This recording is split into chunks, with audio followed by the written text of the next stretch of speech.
جزاك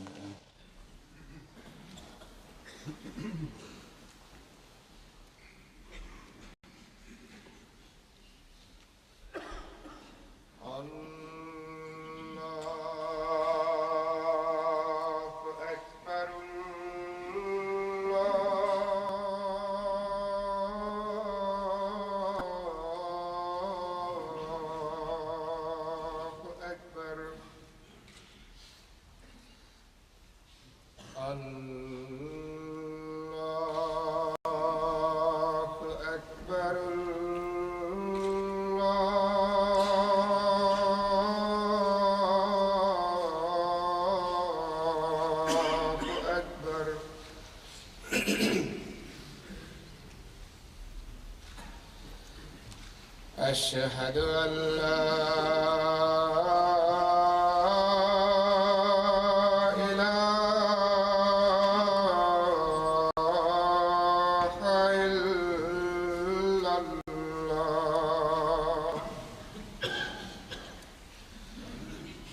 أشهد أن لا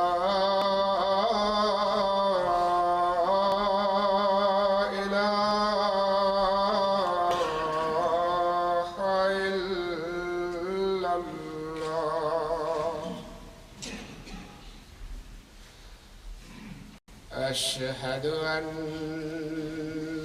محمدًا رسول الله.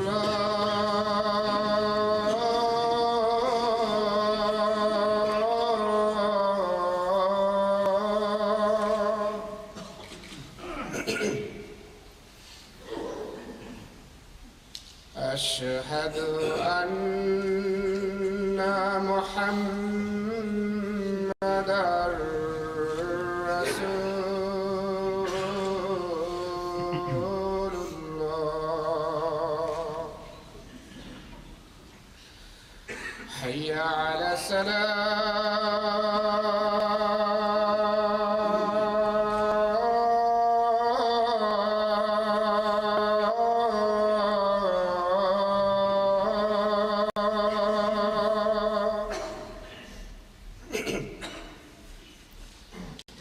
حي على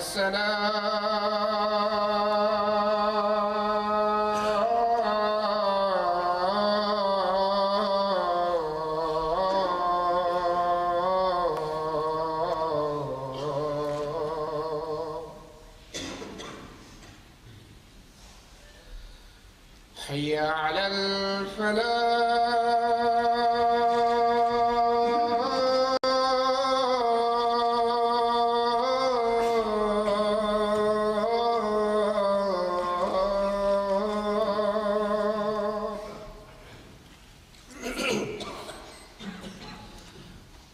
حي على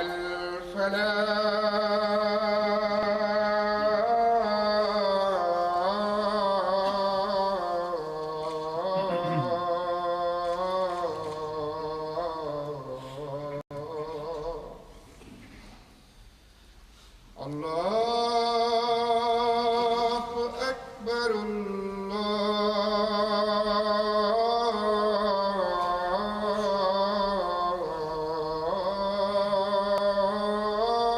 الله أكبر لا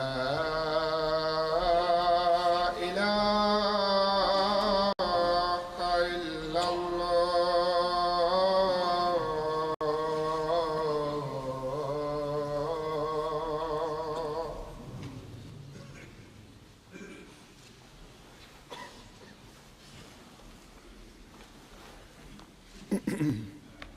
السلام عليكم ورحمة الله.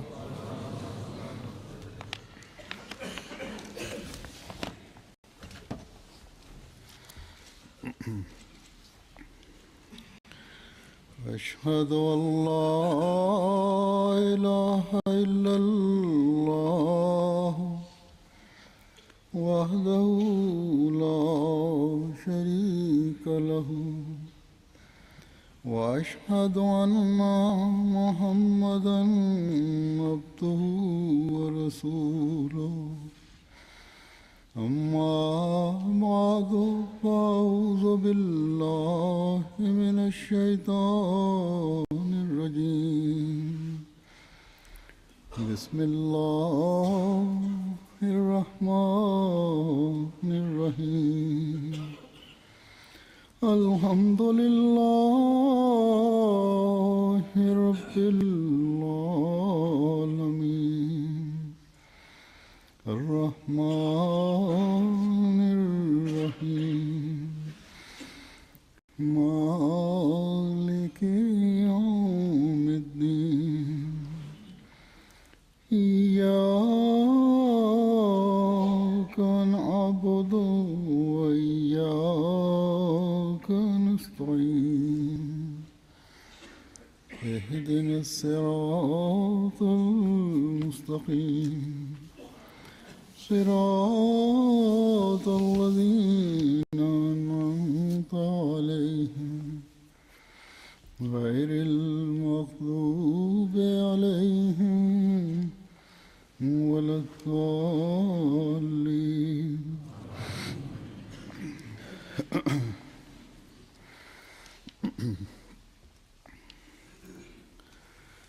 दो तीन दिन हुए मुझे हमारे यहाँ के मिशनरी इंचार्ज 2-3 ദിവസം മുമ്പ് ഇവിടത്തെ മിഷനറി ഇൻചാർജ് അത്താഉൽ മുജീബ് റാഷിദ് സാഹിബ് എനിക്ക് ഇപ്രകാരം എഴുതി, ഈ വർഷം മുസ്ലിം മൗദിനെ കുറിച്ചുള്ള പ്രവചനത്തിന് 125 വർഷം പൂർത്തിയാവുകയാണ്. അദ്ദേഹത്തിന്റെ കത്തിന്റെ ശൈലിയിൽ നിന്നും എനിക്ക് മനസ്സിലായത് ഈ ഖുത്ബ ഞാൻ ഈ വിഷയത്തിൽ നൽകണമെന്നാണ്. അദ്ദേഹം അത് വ്യക്തമായി എഴുതിയിട്ടില്ല. ഈ വിഷയവുമായി ബന്ധപ്പെട്ടുകൊണ്ട് എല്ലാ വർഷവും നാം യോഗങ്ങൾ സംഘടിപ്പിക്കാറുള്ളതാണ്. 2 വർഷം മുമ്പ് ഇത് സംബന്ധമായി ഞാനൊരു ഖുത്ബ നൽകിയിരുന്നു. ഒരു ഖുത്ബയിൽ ഈ വിഷയം പൂർണ്ണമായും ഉൾപ്പെടുത്താൻ സാധ്യമല്ല എന്നത് ശരി തന്നെയാണ്.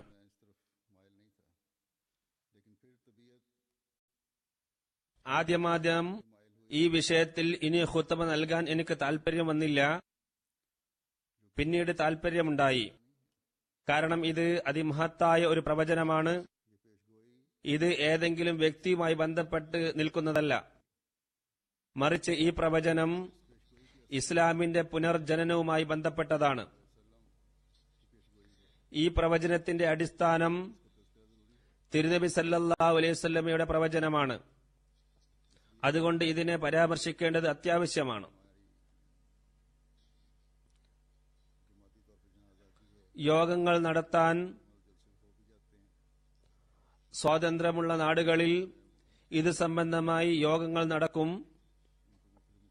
ഈ പ്രവചനത്തിന്റെ വിവിധ വശങ്ങൾ എടുത്ത് പ്രസംഗങ്ങളിൽ വിവരിക്കാൻ ശ്രമിക്കാറുണ്ട്. എന്നാൽ പാകിസ്ഥാനിൽ നമുക്ക് യോഗങ്ങൾ നടത്തുന്നതിന് നേരത്തെ വിലക്കാണ്. അവരുടെ പുതിയ തലമുറക്ക് ഈ വിഷയം അത്യാവശ്യമാണ്. യുവാക്കൾക്കും നവാഗതർക്കും ഇതിനെക്കുറിച്ച് അറിവുണ്ടായിരിക്കേണ്ടതാണ്. നവാഗതർക്ക് മാത്രമല്ല, മനുഷ്യന്റെ പ്രകൃതത്തിൽ പൊതുവിൽ ഉയർച്ച താഴ്ചകൾ ഉണ്ടായിക്കൊണ്ടിരിക്കുന്നതാണ്. ഇത് കാരണം ജന്മന അഹമ്മദികളായ മുതിർന്നവരും ഈ വിഷയം ഗഹനമായി പഠന വിധേയമാക്കുകയോ അതിൽ ചിന്തിക്കുകയോ ചെയ്തിട്ടുണ്ടാവുകയില്ല. അതുകൊണ്ട് അവരുടെ പ്രകൃതം ഇന്ന് ഇതിലേക്ക് തിരിഞ്ഞിരിക്കാം. ഈ എല്ലാ കാരണങ്ങളാലും ഈ വിഷയം അല്പമെങ്കിലും പ്രതിപാദിക്കേണ്ടത് അത്യാവശ്യമായി കരുതുകയാണ്.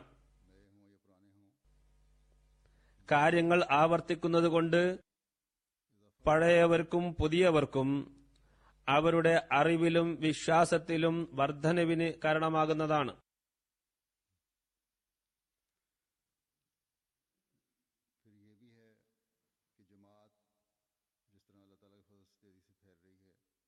മാത്രമല്ല, ജമാഅത്ത് ദ്രുതഗതിയിൽ പുതിയ നാടുകളിലും സ്ഥലങ്ങളിലും വളരുന്നത് കാരണം അവിടെയുള്ള പ്രസംഗകരായ മുഅല്ലിമീങ്ങൾക്ക് ഓരോ കാര്യത്തെക്കുറിച്ചും ഗഹനതയിലുള്ള അറിവുണ്ടാവുകയില്ല. ഹസ്രത്ത് മസീഹ് അലൈഹി സ്വലാത്തു വസ്സലാമിന്റെ ഈ പ്രവചനത്തെക്കുറിച്ച് വ്യക്തമായ അറിവോ അതിനെ വളരെ ആഴത്തിൽ വിവരിക്കാനുള്ള ജ്ഞാനമോ അവർക്കുണ്ടാവില്ല. ഈ കാരണങ്ങളെല്ലാം കൊണ്ട് ഇത് വിവരിക്കേണ്ടത് അത്യാവശ്യമായി ഞാൻ മനസ്സിലാക്കുകയാണ്. ഞാൻ പറഞ്ഞതുപോലെ ഹദ്രത്ത് മസീഹ് അലൈഹി സ്വലാത്തു വസ്സലാം അള്ളാഹു തനിക്ക് ഒരു മകനെ നൽകുന്നതാണെന്നും അദ്ദേഹം വാഗ്ദത്ത പരിഷ്കർത്താവായിരിക്കുന്നതാണെന്നുമുള്ള പ്രവചനം നടത്തുകയുണ്ടായി. ഇതിന്റെ വിശദീകരണത്തിൽ ആ മകന്റെ പല സവിശേഷതകളും അദ്ദേഹം വിവരിക്കുകയും ചെയ്തിട്ടുണ്ട്. എന്നാൽ ഈ പ്രവചനം ഹസ്രത്ത് മുഹമ്മദ് മുസ്തഫ സല്ലല്ലാഹു അലൈഹി വസല്ലം 1400 വർഷങ്ങൾക്ക് മുമ്പേ നൽകിയിട്ടുള്ളതാണ്. പറയുന്നു, യൻസിലു ഈസബ്നു മറിയം ഇലൽ അർളി വയതസവ്വജു വയൂലദു ലഹു. ഈസബ്നു മറിയം ഭൂമിയിലേക്ക് ഇറങ്ങുമ്പോൾ അദ്ദേഹം വിവാഹം ചെയ്യുന്നതാണ്, അദ്ദേഹത്തിന് മക്കളുണ്ടാവുകയും ചെയ്യുന്നതാണ്. ഈസബ്നു മറിയം ആരായിരിക്കുമെന്നതിനെക്കുറിച്ച് ഹദ്രത്ത് മുഹമ്മദ് മുസ്തഫ സല്ലല്ലാഹു അലൈഹി വസല്ലം മറ്റു ഹദീസുകളിൽ വിവരിച്ചിട്ടുള്ളത് നമുക്കറിയാവുന്നതാണ്. ബുഖാരിയിലുള്ള ഒരു ഹദീസാണ്. മുസ്ലിമും മറ്റ് ഹദീസ് ഗ്രന്ഥങ്ങളിലും ഇത് കാണാവുന്നതാണ്. തിരുനബി സല്ലല്ലാഹു അലൈഹി വസല്ലം അരുളി, കൈഫ അൻതും ഇസാ നസല ഇബ്നു മറിയമ ഫീകും വ ഇമാമുക്കും മിൻകും ഫഅമ്മക്കും മിൻകും. തിരുനബി സല്ലല്ലാഹു അലൈഹി വസല്ലം അരുളി, നിങ്ങളുടെ അവസ്ഥ എന്തായിരിക്കും? ഇബ്നു മറിയം ആഗതനാകുമ്പോൾ അദ്ദേഹം നിങ്ങളുടെ ഇമാമായിരിക്കും, നിങ്ങളിൽ നിന്നായിരിക്കും.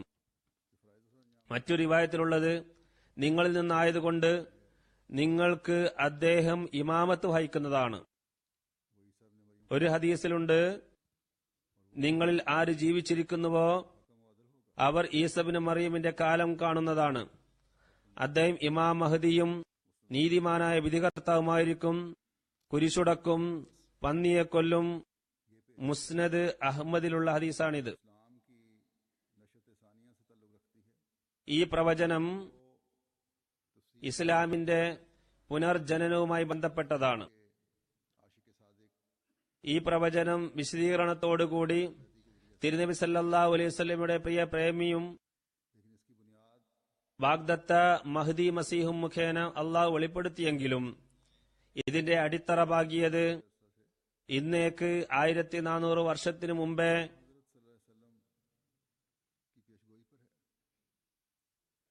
തിരുനബി സല്ലല്ലാഹു അലൈഹി വസല്ലമയുടെ പ്രവചനമാണ്.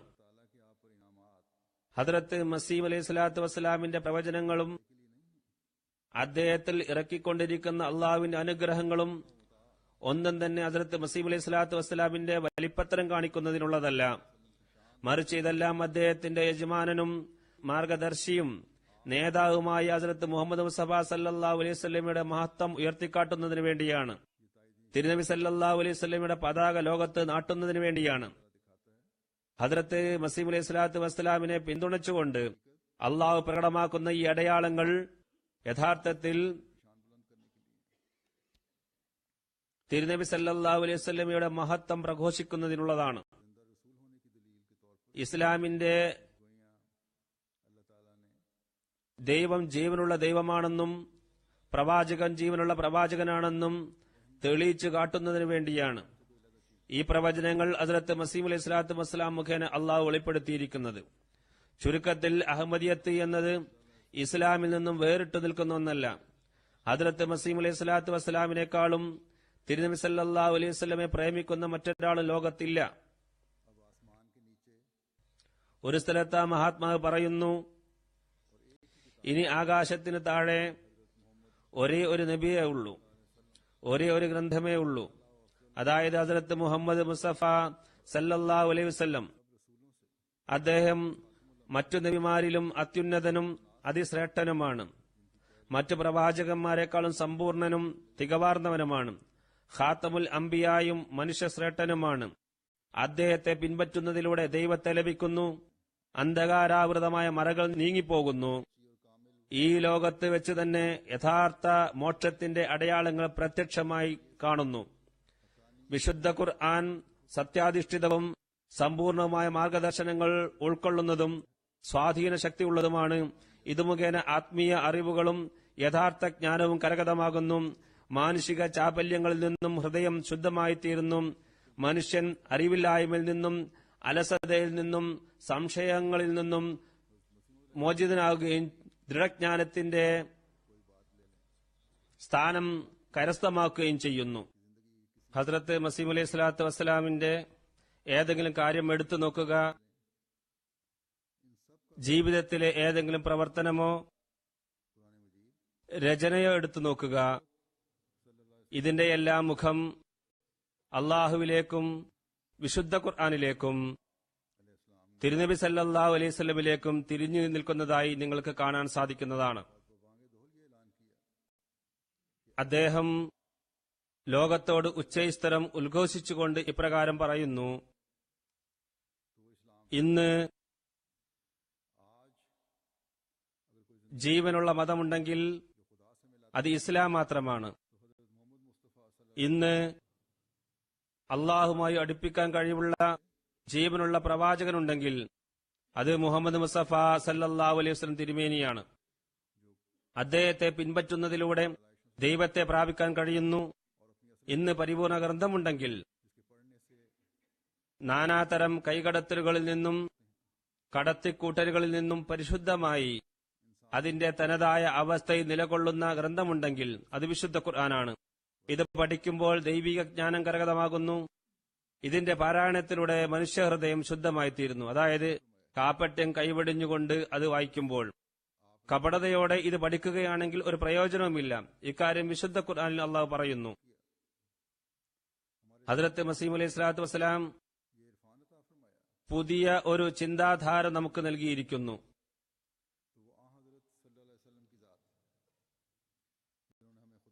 ഇന്ന് ജീവനുള്ള ഒരു പ്രവാചകനുണ്ടെങ്കിൽ അത് തിരുനബി സല്ലല്ലാഹു അലൈഹി വസല്ലം അസ്തിത്വമാണെന്ന ജ്ഞാനം അദ്ദേഹം നമുക്ക് നൽകിയിരിക്കുന്നു. തിരുനബി സല്ലല്ലാഹു അലൈഹി വസല്ലം നമ്മെ അള്ളാഹുമായി ബന്ധിപ്പിച്ചു. അള്ളാഹുമായി നേരിട്ട് ബന്ധപ്പെടാനുള്ള മാർഗം നമുക്ക് കാണിച്ചു തന്നു. അത് മുഖേന ഹൃദയത്തിലെ അന്ധകാരം അകറ്റപ്പെടുന്നതാണ്. സൃഷ്ടികളും സൃഷ്ടാവുമായി ഒരു ബന്ധം സ്ഥാപിക്കപ്പെടുന്നതാണ്. ആ പ്രവാചകന്റെ ഗ്രന്ഥമാണ് ജീവനുള്ള ഗ്രന്ഥം.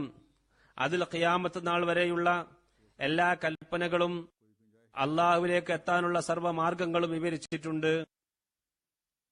ഈ മാർഗത്തിനു പുറമെ മറ്റു മാർഗങ്ങൾ അന്വേഷിക്കാനുള്ള കഴിവ് പോലും മനുഷ്യനില്ല. ഈ പ്രവാചകൻ തന്നെ പിൻപറ്റുന്നവരെ ഇന്നേക്ക് 1400 വർഷം മുമ്പ് അള്ളാഹുമായി ബന്ധപ്പെടുത്തിയതുപോലെ 1400 വർഷങ്ങൾക്ക് ശേഷവും അതേ ഉണ്മയോടുകൂടി ബന്ധിപ്പിക്കുകയുണ്ടായി. ആഖരീന മിന്നും ലമ്മാ യൽഹഖൂ ബിഹിം എന്ന വിശുദ്ധ ഖുർആന്റെ പ്രവചനം പുലരാനുള്ള കാലം സമാഗതമായപ്പോൾ ശിഷ്യന് തന്റെ യജമാനനോടുള്ള അതിരറ്റ പ്രേമം വാഗ്ദത്ത മസീഹായി അവതരിച്ച് സുരയ്യയിലേക്ക് ഉയർന്നുപോയ വിശ്വാസത്തെ ഭൂമിയിലേക്ക് തിരിച്ചുകൊണ്ടുവരാനുള്ള കാരണമായി തീർന്നു.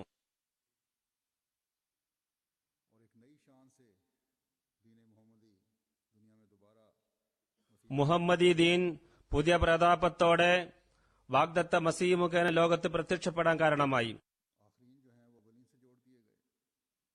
ആഖിരീങ്ങൾ അവലീയങ്ങളുമായി കൂട്ടിയിണക്കപ്പെടുകയുണ്ടായി.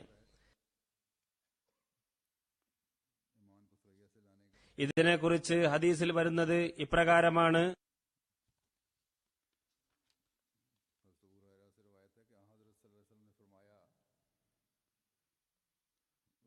ഹദ്റത്ത് അബൂ ഹുറൈറ റളിയല്ലാഹു അൻഹു നിവേദനം ചെയ്യുന്നു,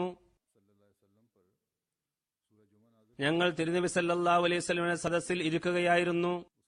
അപ്പോൾ സൂറത്തുൽ ജുമുഅ തിരുനബിയിൽ അവതരിച്ചു. വ ആഖരീന മിന്നും ലമ്മാ യൽഹഖൂ ബിഹിം എന്ന ആയത്ത് തിരുനബി സല്ലല്ലാഹു അലൈഹി വസല്ലം പാരായണം ചെയ്തു. അതിന്റെ അർത്ഥം ഇപ്രകാരമാണ്: ശേഷം വരുന്ന ചിലർ ഈ സഹാബാക്കളിൽ ഉൾപ്പെടുന്നതാണ്, എന്നാൽ അവർ ഇതുവരെ ഇവരുമായി ചേർന്നിട്ടില്ല. അപ്പോൾ ഒരാൾ ചോദിച്ചു, യാ റസൂലല്ലാഹ്, ആ കൂട്ടർ ആരാണ്? സഹാബാക്കളുടെ പദവി അവർക്ക് ലഭിക്കുമെങ്കിലും ഇതേവരെ സഹാബാക്കളുടെ കൂടെ അവർ കൂടിയിട്ടില്ല. ഈ ചോദ്യത്തിന് തിരുനബി സല്ലല്ലാഹു അലൈഹി വസല്ലം മറുപടി ഒന്നും പറഞ്ഞില്ല. ചോദ്യകർത്താവ് ഇത് 3 പ്രാവശ്യം ആവർത്തിച്ചു. നിവേദകൻ പറയുന്നു, ഹസ്രത്ത് സൽമാൻ ഫാർസി റളിയല്ലാഹു തആല അൻഹു ഞങ്ങളുടെ കൂട്ടത്തിൽ ഇരിക്കുന്നുണ്ടായിരുന്നു. തിരുനബി സല്ലല്ലാഹു അലൈഹി വസല്ലന്റെ കൈ അദ്ദേഹത്തിന്റെ തോളിൽ വെച്ചുകൊണ്ട് പറഞ്ഞു, ലൗ കാനൽ ഈമാനു ഇൻദ സുരയ്യ ലനാലഹു റിജാലും മിൻ ഹൗലായി. ഈമാൻ ഭൂമിയിൽ നിന്നും ഉയർന്ന് സുരിയ നക്ഷത്രം വരെ എത്തിയാലും ഇദ്ദേഹത്തിന്റെ കുടുംബത്തിൽ നിന്ന് ചിലർ അതിനെ തിരിച്ചു കൊണ്ടുവരുന്നതാണ്. റജുലും എന്നും റിജാലും എന്നും നിവേദനത്തിൽ വരുന്നുണ്ട്.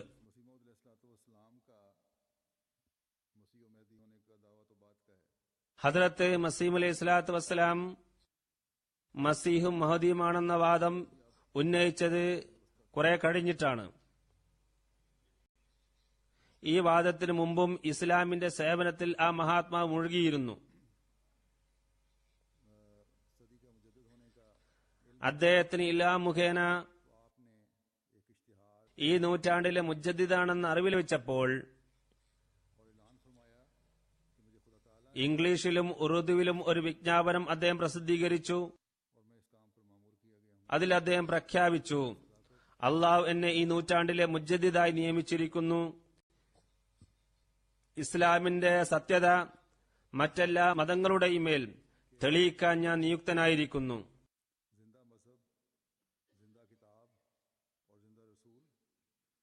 ജീവനുള്ള മതം ഇസ്ലാമും ജീവനുള്ള ഗ്രന്ഥം ഖുർആനും ജീവനുള്ള പ്രവാചകൻ ഹസ്രത്ത് മുഹമ്മദ് മുസ്തഫ സല്ലല്ലാഹു അലൈഹി വസല്ലം തിരുമേനിയുമാണെന്ന് ലോകത്തിന് മുമ്പാകെ ഞാൻ തെളിയിക്കുന്നതാണ്.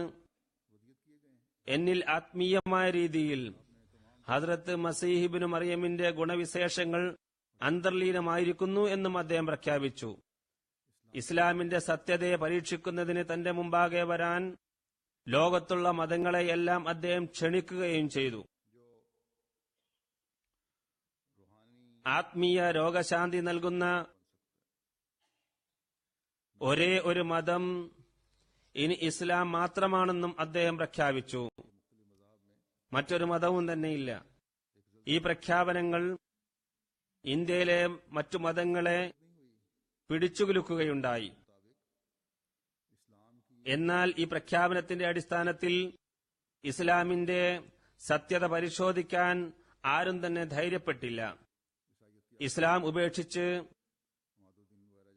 ക്രിസ്തുമതത്തിൽ ചേക്കേറിയ വലിയ വലിയ പാതിരിമാർ, പാതിരി ഇമാദുദ്ദീൻ പോലെയുള്ളവർ ഒരു രീതിയിലുമുള്ള അടയാളം ആവശ്യപ്പെടേണ്ടതില്ലെന്ന് തീരുമാനിക്കുകയാണ് ചെയ്തത്. എന്നാൽ പാതിരി സ്വിഫ്റ്റ്, ലേഖറാം പോലുള്ള ചിലർ അടയാളം ദർശിക്കാൻ തയ്യാറാണെന്ന് തോന്നുന്ന രീതിയിൽ തയ്യാറായെങ്കിലും പിന്നീടുള്ള സംഭവ വികാസങ്ങൾ ഇവരുടെ ഈ സമ്മതം വെറും കോലം കെട്ടലായിരുന്നു എന്ന് തെളിയിക്കുകയുണ്ടായി. ഇതിന്റെയെല്ലാം വിശദീകരണം ജമാഅത്തിന്റെ സാഹിത്യങ്ങളിലും ഹദ്റത്ത് മസീഹ് അലൈഹി സ്വലാത്തു വസ്സലാമിന്റെ ഗ്രന്ഥങ്ങളിലും അഹമ്മദിയ ചരിത്രത്തിലുമുണ്ട്. അതെല്ലാം വിവരിക്കാൻ സാധ്യമല്ല.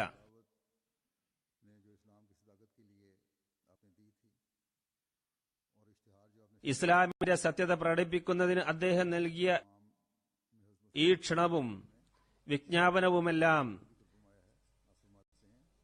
ഇസാലെ ഔഹാം എന്ന ഗ്രന്ഥത്തിൽ ഹദ്റത്ത് മസീഹ് അലൈഹി സ്വലാത്തു വസ്സലാം സ്വയം രേഖപ്പെടുത്തുന്നുണ്ട്. പറയുന്നു, ഈ വിനീതൻ ഇതേ ഈമാനിക ശക്തിയുടെ ആവേശം കാരണത്താലാണ് ഇസ്ലാമിലേക്ക് ക്ഷണിക്കുന്നതിനായി നിലയുറപ്പിച്ചിരിക്കുന്നത്.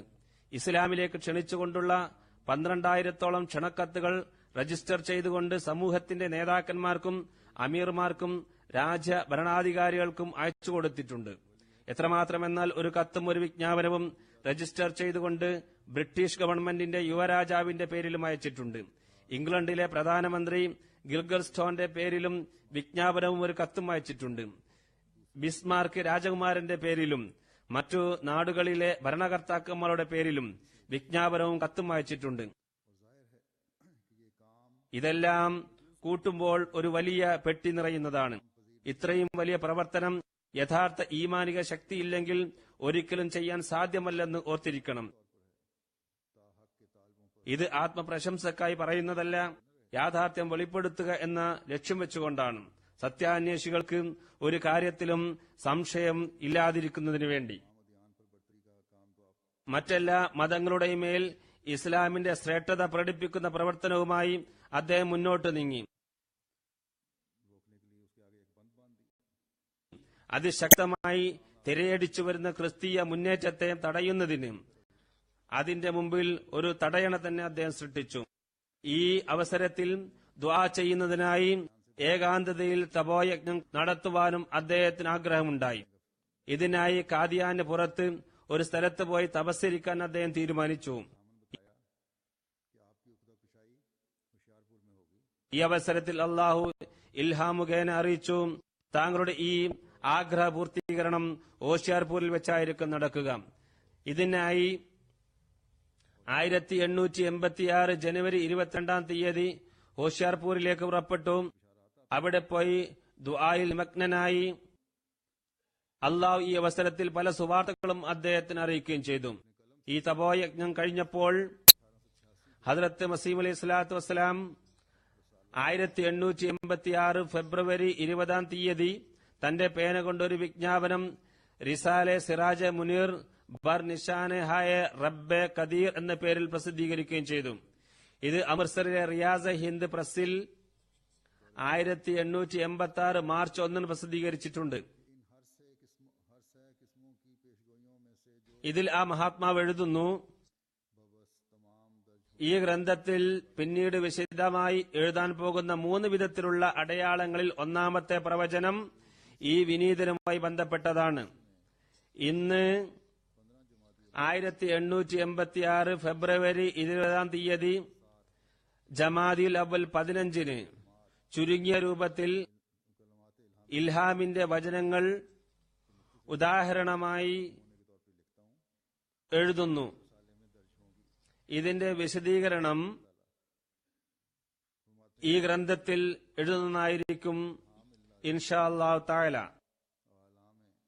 ഇതിലെ ഒന്നാമത്തെ പ്രവചനം അള്ളാഹുവിന്റെ ദിവ്യ വെളിപാട് മുഖേന കാരുണ്യവാനും ആദരണീയനും മഹത്വമുടയവനും ഉന്നതനും എല്ലാ കാര്യങ്ങളും കഴിവുള്ളവനുമായ അള്ളാഹുവിന്റെ വെളിപാടിൽ എന്നെ സംബോധന ചെയ്തുകൊണ്ട് പറയുന്നു, ഞാൻ നിനക്ക് അനുഗ്രഹത്തിൽ ഒരു അടയാളം നൽകുന്നു. നീ എന്നോട് ചോദിച്ച പ്രകാരം ഞാൻ നിന്റെ വിലാപങ്ങൾ കേൾക്കുകയും എന്റെ കാരുണ്യത്താൽ നിന്റെ പ്രാർത്ഥനയ്ക്കു സ്വീകാര്യം നൽകുകയും നിന്റെ യാത്ര ലുധിയാന ഓഷ്യാപൂർ യാത്ര നിനക്ക് അനുഗ്രഹകരമാക്കുകയും ചെയ്തിരിക്കുന്നു. അത്ഭുത ശക്തിയുടെയും ഔദാര്യത്തിന്റെയും സായുജ്യത്തിന്റെയും അടയാളം നിനക്ക് നൽകുന്നു. വരപ്രസാദത്തിന്റെയും അനുഗ്രഹ വായ്പിന്റെയും അടയാളം നിനക്ക് ലഭിക്കാൻ പോകുന്നു. വിജയങ്ങളുടെ കുഞ്ചിക നിനക്ക് കരസ്ഥമാകാവുകയാണ്. അല്ലയോ ജയശാലി, നിനക്ക് സമാധാനം.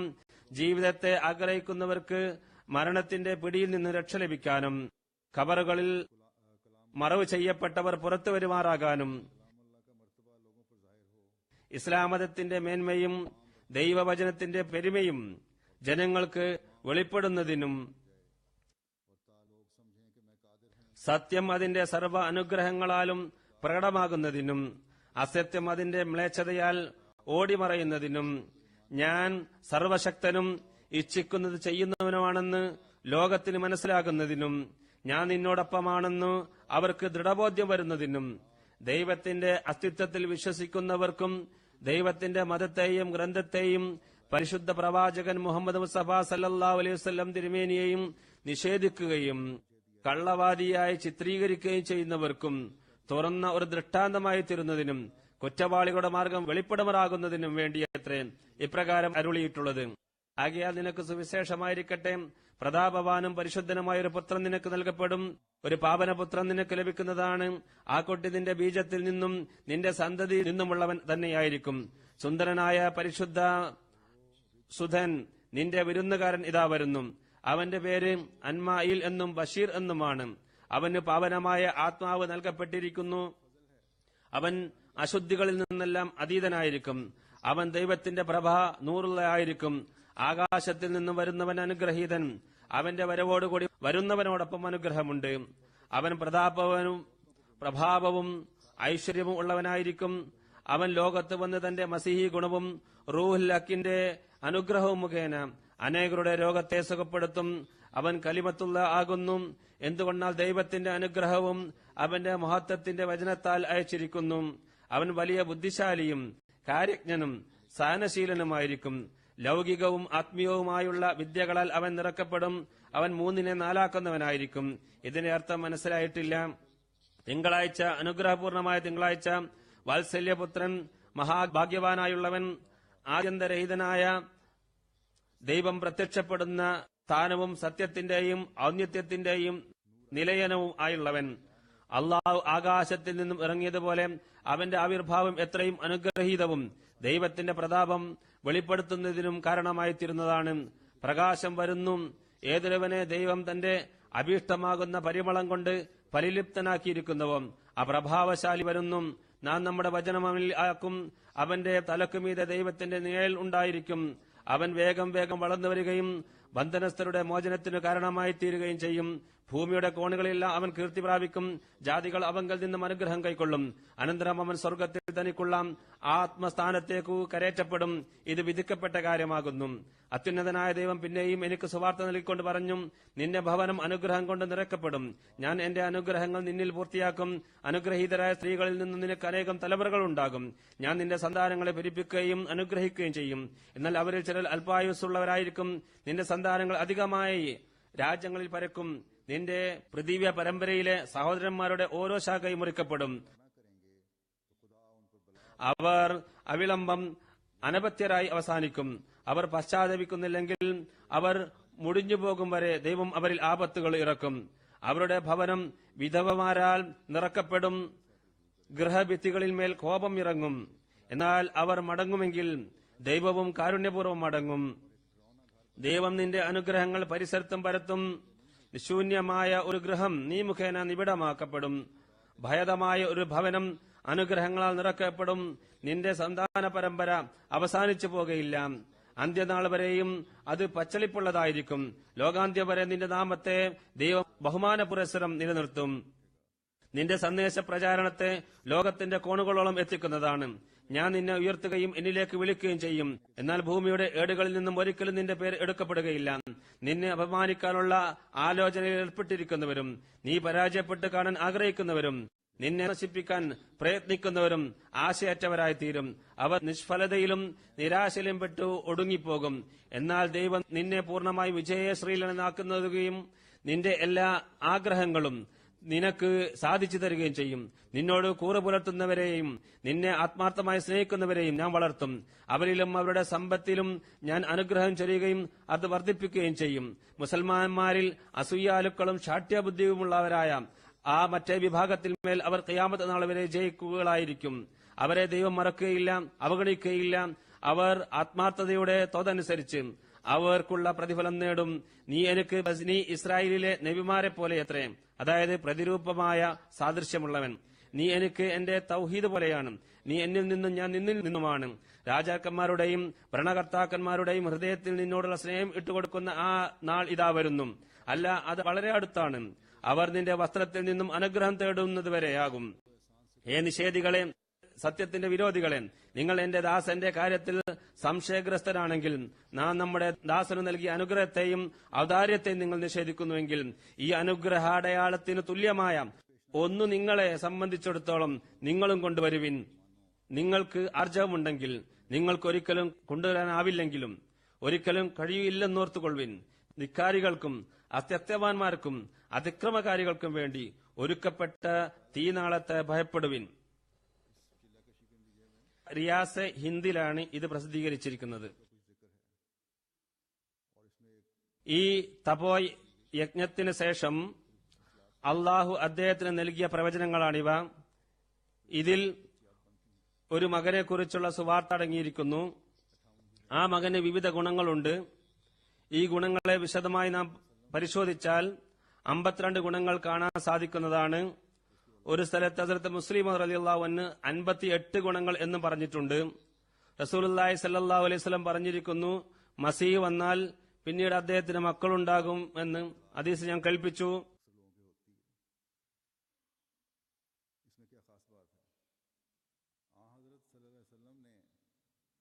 മക്കൾ പലർക്കും ഉണ്ടാകുന്നു. ഇതിൽ എന്താണ് പ്രത്യേകതയുള്ളത്? റസൂൽ സല്ലല്ലാഹു അലൈഹി വസല്ലം പ്രവചനം ചെയ്തിട്ടുണ്ടെങ്കിൽ അതിൽ തീർച്ചയായും എന്തോ പ്രത്യേകത ഉണ്ടായിരിക്കും. അദ്ദേഹത്തിനുണ്ടാകുന്ന മകനിൽ ദീൻ പ്രചരിപ്പിക്കാനുള്ള ഗുണഗണങ്ങൾ ഉണ്ടായിരിക്കും എന്നാണ് ഇതുകൊണ്ട് അർത്ഥമാക്കുന്നത്. ആ മകൻ മുഖേന തൗഹീദിന്റെ പ്രചാരണം എളുപ്പമായി തീരും. തിരുനബി സല്ലല്ലാഹു അലൈഹി വസല്ലം സ്ഥാനം ലോകത്ത് പ്രകടമാക്കുന്നതിന് കാരണമായി തീരുന്നതാണ്. ഈ പ്രവചനപ്രകാരം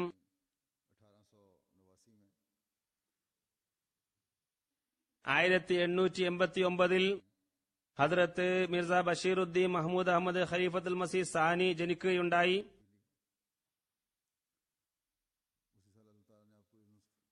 അതേ വർഷമാണ് ഹസ്രത്ത് മസീഹ് അലൈഹി സ്വലാത്തു വസ്സലാമിനോട് അള്ളാഹു ബൈഅത്ത് വാങ്ങാൻ കൽപ്പിച്ചത്. ബൈഅത്ത് വാങ്ങുകയും അഹമ്മദിയ ജമാഅത്തിന്റെ അടിത്തറ പാകുകയും ചെയ്തതും അതേ വർഷം തന്നെയാണ്. ഈ ജമാഅത്താണ് ഇനി ഇസ്ലാമിന്റെ പ്രബോധന പ്രവർത്തനങ്ങൾ ലോകത്ത് ചെയ്യുക. അവർ തങ്ങളുടെ അവസ്ഥ ശരിയാക്കുകയും ചെയ്യുന്നതാണ്.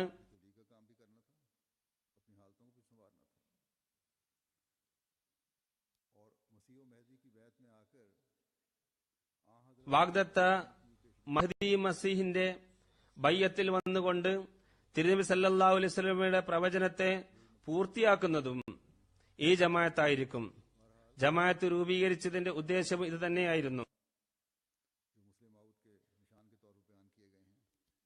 മുസ്ലിം മൗദിനെ കുറിച്ചുള്ള ആ അടയാളങ്ങളിലേക്ക് ഞാൻ തിരിച്ചു വരികയാണ്.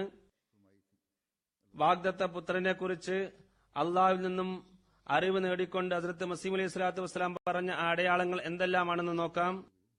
ആ മകൻ മുഖേനയായിരിക്കും ലോകത്ത് ദീനിന്റെ പ്രബോധന പ്രവർത്തനങ്ങൾ നടക്കുക.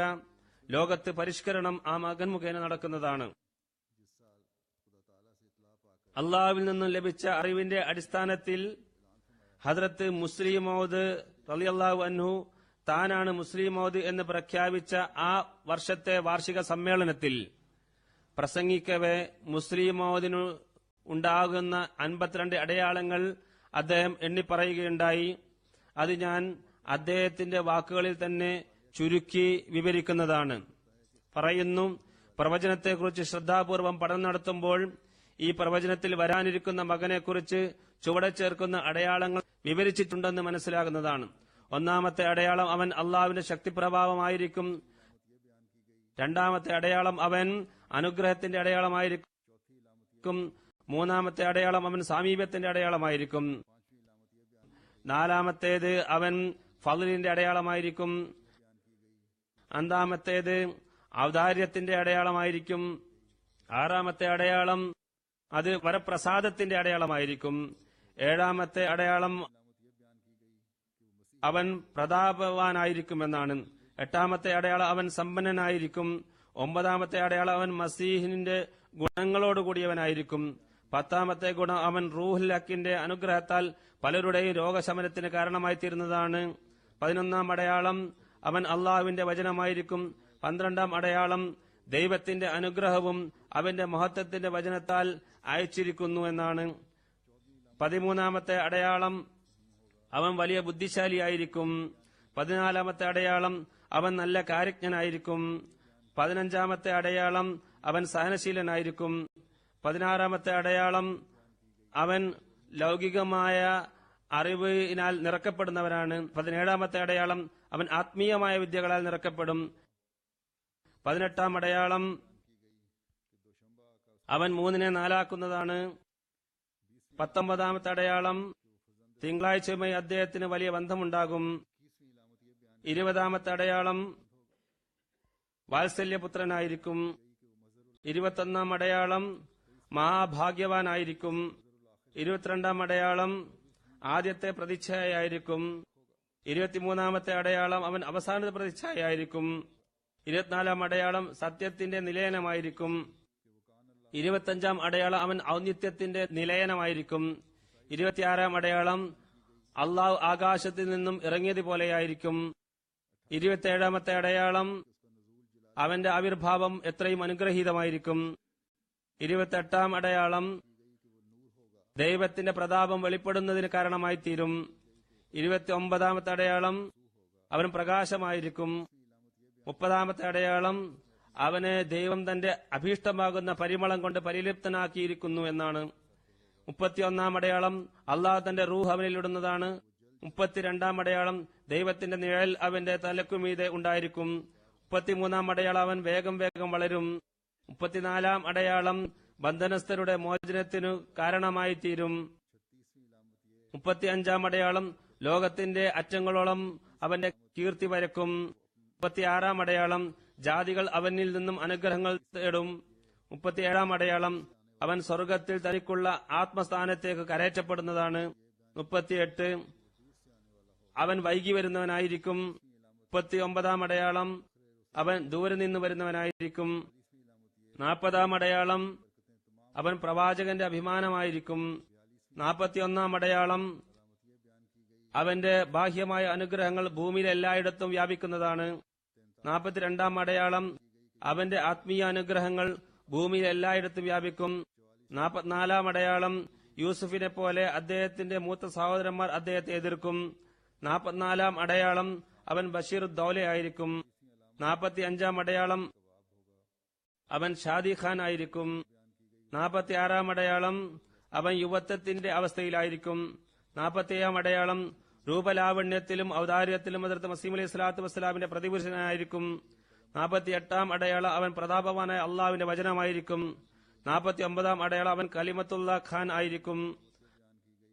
50-ാം അടയാളം അവൻ ദീനിനെ സഹായിക്കുന്നവനായിരിക്കും. 51-ാം അടയാളം അവൻ ദീനിനെ വിജയിപ്പിക്കുന്നവനായിരിക്കും. 52-ാം അടയാളം അവൻ രണ്ടാം ബഷീർ ആയിരിക്കും. ഈ അടയാളങ്ങളാണ് വിവരിച്ചിട്ടുള്ളത്. ഇത് ഓരോന്നും തന്നെ എടുത്ത് വിശദമായി വിവരിക്കാവുന്നതാണ്. ഇപ്പോൾ അതിന് സമയമില്ല.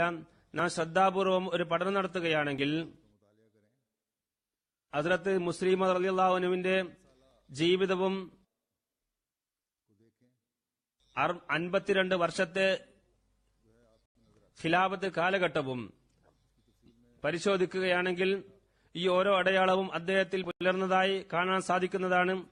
ഇതിന്റെ വിശദീകരണത്തിന് പോകാൻ സമയമില്ല. ചില കാര്യങ്ങൾ ഞാൻ ശേഷം പ്രതിപാദിക്കുന്നതാണ്. ഇതിന്റെ വിശദീകരണം ജമാഅത്തിലെ സാഹിത്യങ്ങളിൽ ഉള്ളതുമാണ്. ഹദ്റത്ത് മസീഹ് അലൈഹി സ്വലാത്തു വസ്സലാം ഈ പ്രവചനം പരസ്യപ്പെടുത്തിയപ്പോൾ പണ്ഡിറ്റ് ലേഖറാം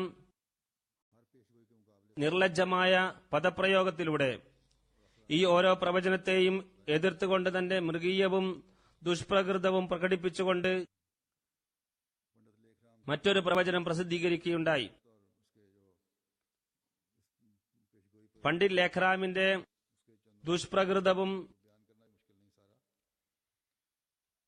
പ്രവചനത്തോടുള്ള അടങ്ങാത്ത കോപവും പ്രകടമാക്കുന്ന ചില ഉദാഹരണങ്ങൾ ഞാൻ കേൾപ്പിക്കാം.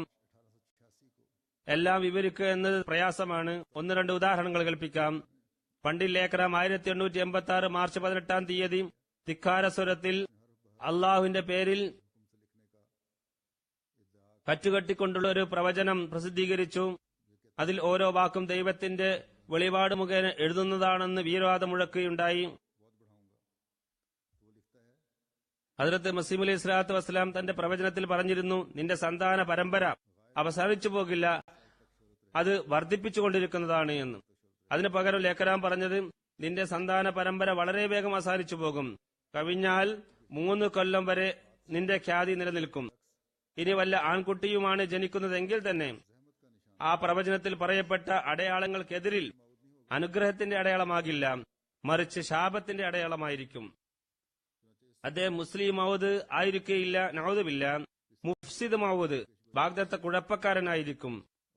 ഈ ദുർവൃത്തൻ ഹദ്രത്ത് മസീഹ് അലൈഹി സ്വലാത്തു വസ്സലാം പ്രസിദ്ധീകരിച്ച പ്രവചനത്തിന്റെ ഓരോ അടയാളത്തെയും സ്വയംകൃത വാക്കുകളിൽ നിശിതമായി വിമർശിക്കുകയുണ്ടായി.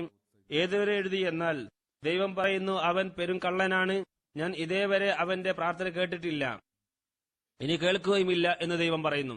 എന്നാൽ ഏക്രാമിന്റെ ദാരുണ അന്ത്യം എങ്ങനെയായിരുന്നു എന്ന് ലോകം കണ്ടറിഞ്ഞതാണ്.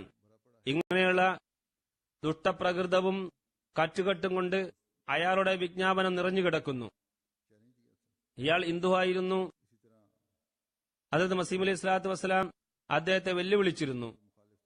ഇസ്ലാമിന്റെ എതിരാളികളായ ചില ക്രിസ്തീയ പാതിരിമാരും ഇങ്ങനെയുള്ള എതിർപ്പുകൾ പ്രകടിപ്പിച്ചിരുന്നു. എന്നാൽ മുസ്ലിങ്ങളായ ചിലരും ഈ രീതിയിൽ നിർലജ്ജമായ വാക്കുകൾ പ്രയോഗിക്കുകയുണ്ടായി. അവരുടെ ഈ വാക്കുകൾ കേട്ടുകൊണ്ട് ഒരു വിജ്ഞാപനം ഹദ്റത്ത് മസീഹ് അലൈഹി സ്വലാത്തു വസ്സലാം പ്രസിദ്ധീകരിക്കുകയുണ്ടായി. അതിൽ ആ മഹാത്മാ പറയുന്നു,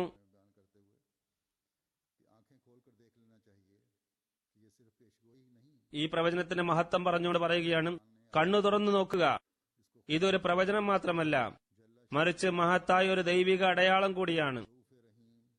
ഇത് ആദരണീയനായ അള്ളാഹു നമ്മുടെ കാരുണ്യവാനും കരുണാനിധിയുമായ പ്രവാചകൻ മുഹമ്മദ് മുസ്തഫ സല്ലല്ലാഹു അലൈഹി വസല്ലം തിരുമേനിയുടെ സത്യതയും മഹത്വവും പ്രകടമാക്കുന്നത് പ്രത്യക്ഷപ്പെടുത്തിയതാണ്. ഈ അടയാളം ഒരു മൃതനെ ജീവിപ്പിക്കുന്നതിനേക്കാളും ഉത്തമവും ശ്രേഷ്ഠവും സമ്പൂർണവും ഔന്നിത്യമുള്ളതും പരിപൂർണവുമായതാണ്. കാരണം മരിച്ചവനെ ജീവിപ്പിക്കുക എന്നതുകൊണ്ട് ഉദ്ദേശിക്കുന്നത് അള്ളാഹുവിന്റെ സവിധത്തിൽ പ്രാർത്ഥനാ നിരതനായി ഒരു ആത്മാവിനെ തിരിച്ചു കൊണ്ടുവരിക എന്നതാണ്. ഇവിടെ അള്ളാഹുവിന്റെ അനുഗ്രഹത്താലും കാരുണ്യത്താലും ഹദ്റത്ത് ഖാത്തമുൽ അംബിയ സല്ലല്ലാഹു അലൈഹി വസല്ലമയുടെ ബർക്കത്ത് കാരണവും അള്ളാഹു ഈ വിനീതന്റെ പ്രാർത്ഥന സ്വീകരിച്ചുകൊണ്ട് ഒരു അനുഗ്രഹീത ആത്മാവിനെ അയക്കുമെന്ന വാഗ്ദാനം നൽകിയിരിക്കുകയാണ്. ആ ആത്മാവിന്റെ ആത്മീയവും ഭൗതികവുമായ അനുഗ്രഹങ്ങൾ ഭൂമിയിലാകമാനം വ്യാപിക്കുന്നതാണ്. അതുകൊണ്ട് ഈ അടയാളം മരിച്ചവരെ ജീവിപ്പിക്കുന്നതിന് തുല്യമായി തോന്നാമെങ്കിലും ശ്രദ്ധാപൂർവം ഇതിനെ വീക്ഷിക്കുമ്പോൾ ഈ അടയാളം മരിച്ചവരെ ജീവിപ്പിക്കുന്നതിനേക്കാളും 100 മടങ്ങ് ശ്രേഷ്ഠതരമാണെന്ന് മനസ്സിലാകുന്നതാണ്. മരിച്ചവരുടെ ആത്മാവ് തന്നെയാണ് തിരിച്ചു വരുന്നത്. ഇവിടെയും പ്രാർത്ഥനയിലൂടെ ഒരു ആത്മാവിനെ തന്നെയാണ് ചോദിച്ചിരിക്കുന്നത്. എന്നാൽ ആ ആത്മാവിലും ഈ ആത്മാവിലും ലക്ഷക്കണക്കിന് മൈലുകളുടെ അന്തരമുണ്ട്. മുസ്ലിങ്ങളിലുള്ള മറഞ്ഞിരിക്കുന്ന മുർത്തദ്ദുകൾ റസൂൽ സല്ലല്ലാഹു അലൈഹി വസല്ലമയുടെ മുഅ്ജിസത്തുകൾ പുലർന്നു കാണുമ്പോൾ സന്തോഷിക്കുന്നില്ല, അവർ അത് പുലർന്നു കാണുമ്പോൾ ദുഃഖിക്കുകയാണ് ചെയ്യുന്നത്. ഏതായിരുന്നാലും ഇത് പ്രൗഢമായ ഒരു പ്രവചനമായിരുന്നു. ഹദ്റത്ത് മുസ്ലിം മൗദിന്റെ 52 വർഷ ഖിലാഫത്ത് കാലം അദ്ദേഹം എത്ര പെട്ടെന്ന് വളർന്നു എന്നും ലോകത്ത് ഇസ്ലാമത പ്രബോധന പ്രവർത്തനങ്ങൾ എത്ര ദ്രുതഗതിയിൽ മുന്നോട്ട് കൊണ്ടുപോയെന്നും മിഷനുകളും മസ്ജിദുകളും സ്ഥാപിച്ചു എന്നും എല്ലാം തെളിയുന്നു. അദ്ദേഹത്തിന്റെ കാലത്ത് ജമാഅത്തിന്റെ കൈവശം സ്രോതസ്സുകൾ കുറവായിരുന്നു, സാമ്പത്തിക നില പരിതാപകരമായിരുന്നു. എന്നിട്ടും 35 രാഷ്ട്രങ്ങളിൽ അന്ന് ജമാഅത്ത് സ്ഥാപിതമാകുകയുണ്ടായി. വിവിധ ഭാഷകളിൽ വിശുദ്ധ ഖുർആന്റെ പരിഭാഷ പ്രസിദ്ധീകരിക്കപ്പെട്ടു. മിഷനുകൾ തുറന്നിരുന്നു.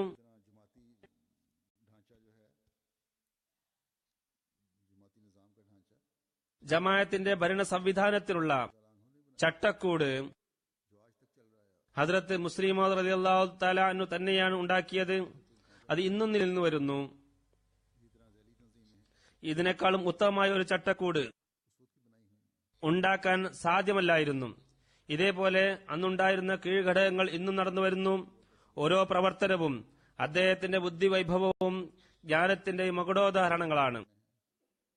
വിശുദ്ധ ഖുർആന്റെ വ്യാഖ്യാനമാകട്ടെ മറ്റ് വൈജ്ഞാനിക സേവനങ്ങളാകട്ടെ അദ്ദേഹം ആത്മീയവും ഭൗതികവുമായ അറിവുകളാൽ നിറക്കപ്പെട്ടുവെന്ന പ്രവചനത്തിന്റെ പ്രത്യക്ഷ രൂപങ്ങളാണ്.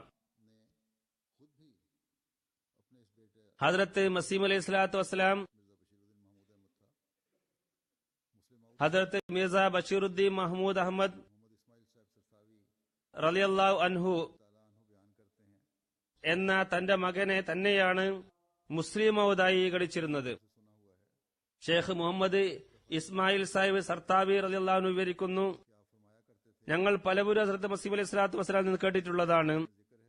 ഒരു പ്രാവശ്യമല്ല, പല പ്രാവശ്യം ഞങ്ങൾ കേട്ടിട്ടുണ്ട്. പറയാറുണ്ടായിരുന്നു, പ്രവചനത്തിൽ പറയപ്പെട്ട മകൻ മിയാ മഹമ്മദ് തന്നെയാണ്. ഞങ്ങൾ ഇതും കേട്ടിട്ടുണ്ട്. മസീഹ് അലൈഹി സ്വലാത്തു വസ്സലാം പറയാറുണ്ട്, മിയാ മഹമ്മദിൽ മതകാര്യങ്ങളിൽ വലിയ ആവേശമാണ്. അത് കാണുമ്പോൾ ഞാൻ അവന് വേണ്ടി പ്രത്യേകമായി പ്രാർത്ഥിക്കാറുണ്ട്. ഹദ്രത്ത് മുസ്ലിം മൗദ് റളിയല്ലാഹു തആല അൻഹു പ്രവചനത്തിൽ പറയപ്പെട്ട മുസ്ലിം മൗദ് താനാണെന്ന് അള്ളാഹു പറയാത്തിടത്തോളം കാലം മുസ്ലിം മൗദാണെന്ന് വാദിച്ചിരുന്നില്ല. അദ്ദേഹം ഇത് സംബന്ധമായ ഒരു സുദീർഘ സ്വപ്നം കാണുകയുണ്ടായി. ഇതുമായി ബന്ധപ്പെട്ടുകൊണ്ട് പറയുന്നു, ഇതിൽ കശ്ഫിന്റെയും ഇൽഹാമിന്റെയും ഭാഗങ്ങൾ അടങ്ങിയിട്ടുണ്ട്. അതിന്റെ അവസാനത്തിൽ പറയുന്നു, ഞാൻ അള്ളാഹുവിന്റെ കൽപ്പന പ്രകാരം സത്യം ചെയ്തുകൊണ്ട് ഇപ്രകാരം പ്രഖ്യാപിക്കുന്നു, അള്ളാഹു എന്നെ ഹസ്രത്ത് മസീഹ് അലൈഹി സ്വലാത്തു വസ്സലാമിന്റെ പ്രവചന പ്രകാരം ലോകത്തിന്റെ കോണുകളോളം ഹസ്രത്ത് മസീഹ് അലൈഹി സ്വലാത്തു വസ്സലാമിന്റെ നാമം എത്തിക്കുന്ന അദ്ദേഹത്തിന്റെ വാഗ്ദത്ത പുത്രൻ ഞാനാകുന്നു. 1944 ഈ പ്രഖ്യാപനം നടത്തിയത്. ഹസ്രത്ത് മുസ്ലിം മൗദിനെ കുറിച്ച് ജമാഅത്തിന് പുറത്തുള്ളവരുടെ ചില സാക്ഷ്യങ്ങൾ നിങ്ങളുടെ മുമ്പാകെ വെക്കാൻ ഞാൻ ആഗ്രഹിക്കുന്നു.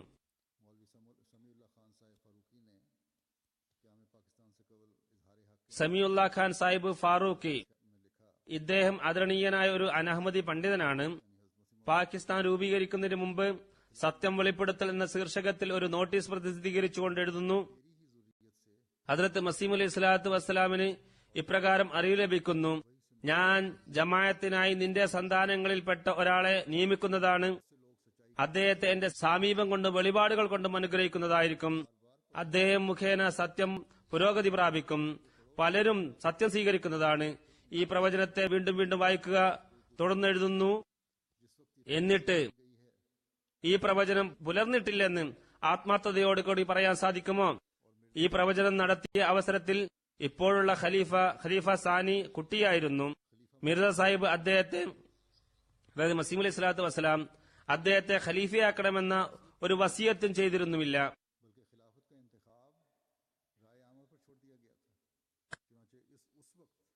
ഖിലാഫത്തിന്റെ തെരഞ്ഞെടുപ്പ് പൊതുജനാഭിപ്രായത്തിൽ വിട്ടതായിരുന്നു.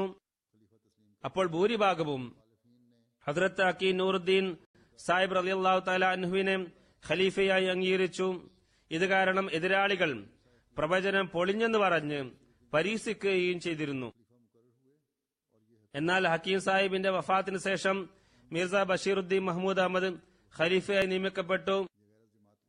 അഹമ്മദിയത്തിന് അദ്ദേഹത്തിന്റെ കാലത്തുണ്ടായ പുരോഗതി അത്ഭുതകരമാണെന്നത് തികച്ചും സത്യമാണ്. ഒരു അനഹമ്മദിയുടെ വാക്കുകളാണിവ. തുടർന്ന് എഴുതുന്നു, മിർസ സാഹിബിന്റെ കാലത്ത് അഹമ്മദികളുടെ എണ്ണം വളരെ കുറവായിരുന്നു. ഖലീഫ നൂറുദ്ദീന്റെ കാലത്തും അത്ര കണ്ട് പുരോഗതി കൈവരിച്ചിരുന്നില്ല. എന്നാൽ ഇപ്പോഴുള്ള ഖലീഫയുടെ കാലത്ത് മിർസായിയത്ത് ലോകത്തിന്റെ എല്ലാ പ്രദേശത്തും എത്തിയിരിക്കുന്നു. അടുത്ത സെൻസസ് കണക്കെടുപ്പിൽ മിർസായികളുടെ എണ്ണം 1931 അപേക്ഷിച്ച് ഇരട്ടിയേക്കാളും അധികമായിരിക്കും. ഇക്കാലത്താണെങ്കിൽ മിർസായിയത്തിനെ നശിപ്പിക്കുന്നതിനായി ചെയ്യപ്പെടുന്ന സുസംഘടിതമായ പ്രവർത്തനം ഇതിനു മുമ്പ് ഉണ്ടായിട്ടേയില്ല. ചുരുക്കത്തിൽ അദ്ദേഹത്തിന്റെ സന്താനങ്ങളിൽ നിന്ന് ഒരാളെ ജമാഅത്തിനായി എഴുന്നേൽപ്പിക്കപ്പെട്ടു. അദ്ദേഹം മുഖേന ജമാഅത്തിന് അത്ഭുതകരമായ വിജയം ലഭിക്കുകയും ചെയ്തു. ഇതിൽ നിന്നും വ്യക്തമാകുന്നത് മിർസ സാഹിബിന്റെ പ്രവചനം അക്ഷരം പ്രതി പുലർന്നിരിക്കുന്നു എന്നാണ്. ഇതാണ് അദ്ദേഹം നൽകിയിരിക്കുന്ന വിവരണം. ഇന്ത്യയിലെ സിഖ് എഴുത്തുകാരൻ രംഗീൻ അമൃത്സർ പത്രത്തിന്റെ എഡിറ്ററായ അർജുൻ സിംഗ് എഴുതുന്നു, ഇപ്പോഴത്തെ ഖലീഫ കുട്ടിയായിരുന്ന കാലത്ത് 1901 മിർസ സാഹിബ് ഒരു പ്രവചനം നടത്തിയിരുന്നു. അതിനുശേഷം ഹസ്രത്ത് മസീഹ് അലൈഹി സ്വലാത്തു വസ്സലാമിന്റെ ഒരു കവിത അദ്ദേഹം എഴുതുന്നു, നീ എനിക്കൊരു മകനെ കുറിച്ച് വാർത്ത നൽകി. ഒരു കാലത്ത് ആ മകൻ എന്റെ പ്രിയനായിത്തീരുന്നതാണ്. ഈ ചന്ദ്രബിംബം മുഖേന അന്ധകാരത്തെ ഞാൻ അകറ്റുന്നതാണ്. പ്രപഞ്ചത്തിന് ഒരു പുതുയുഗം കാണിക്കുന്നതാണ്. ഇത് സുവാർത്ത മാത്രമല്ല, ഹൃദയത്തിന്റെ ഒരു ആഹാരം കൂടിയാണ്. എന്റെ ശത്രുക്കളെ നിന്ദനാക്കി അള്ളാഹു പരിശുദ്ധനാണ്. ഇത് എഴുതിയതിനു ശേഷം എഴുതുന്നു, ഈ പ്രവചനം അത്ഭുതമുളവാക്കുന്ന ഒന്നാണ്. 1901 മിർസ മഹ്മൂദ് വലിയ പണ്ഡിതനോ അദ്ദേഹത്തിന്റെ രാഷ്ട്രീയ പ്രബുദ്ധത വെളിപ്പെടുകയോ ചെയ്തിരുന്നില്ല. ആ സമയത്ത് ഇന്ന ഗുണങ്ങളോട് കൂടിയ ഒരു മകൻ നിനക്കുണ്ടാകുമെന്ന് പറയുന്നത് തീർച്ചയായും ഏതോ ഒരാത്മീയ ശക്തിയെയാണ് തെളിയിക്കുന്നത്. മിർസ സാഹിബ് ഒരു വാദം ഉന്നയിച്ചുകൊണ്ട് ഒരു പ്രസ്ഥാനത്തിന് തുടക്കം കുറിക്കുകയാണ്. അതുകൊണ്ട് തന്റെ മരണശേഷം പിൻഗാമിയായി തന്റെ മകൻ വാഴ്ത്തപ്പെടുമെന്ന് ഒരുപക്ഷെ അദ്ദേഹം ധരിച്ചിരിക്ക എന്നൊക്കെ പറയാമെങ്കിലും ഇത് തികച്ചും തെറ്റായ ധാരണയാണെന്ന് പിന്നീടുള്ള സംഭവങ്ങൾ തെളിയിക്കുകയുണ്ടായി. കാരണം മിർസ സാഹിബ് ഖിലാഫത്ത് തന്റെ കുടുംബത്തിൽ നിന്ന് തന്റെ മക്കളിലായിരിക്കുമെന്ന നിബന്ധനയൊന്നും വെച്ചിട്ടില്ല. ആദ്യത്തെ ഖലീഫക്ക് മിർസ സാഹിബിന്റെ കുടുംബവുമായി ഒരു ബന്ധവും ഉണ്ടായിരുന്നില്ല. മൗലവി അക്കീനൂറുദ്ദീൻ സാഹിബ് ഖലീഫ അവലിന് ശേഷവും മറ്റാർക്കെങ്കിലും ഖിലാഫത്തിനുള്ള അവസരം അവിടെ തുറന്നു കിടക്കുന്നുണ്ടായിരുന്നു. ഈ സമയത്ത് ലാഹോർ ജമാഅത്തിന്റെ അമീറായിരുന്ന മൗലവി മുഹമ്മദ് അലി സാഹിബ് ഖലീഫ സ്ഥാനാർത്ഥിത്വത്തിൽ വരാൻ സാധ്യതയുണ്ടായിരുന്നു. എന്നാൽ ഭൂരിഭാഗം ജനങ്ങളും മിർസ ബഷീറുദ്ദീന്റെ കൂടെയാണ് നിന്നത്. അങ്ങനെ അദ്ദേഹം ഖലീഫയായി നിയമിക്കപ്പെട്ടു.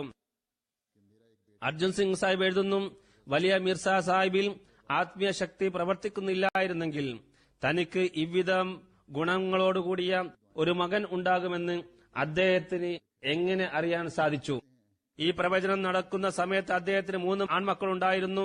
3 പേർക്ക് വേണ്ടി അദ്ദേഹം പ്രാർത്ഥിച്ചിരുന്നു.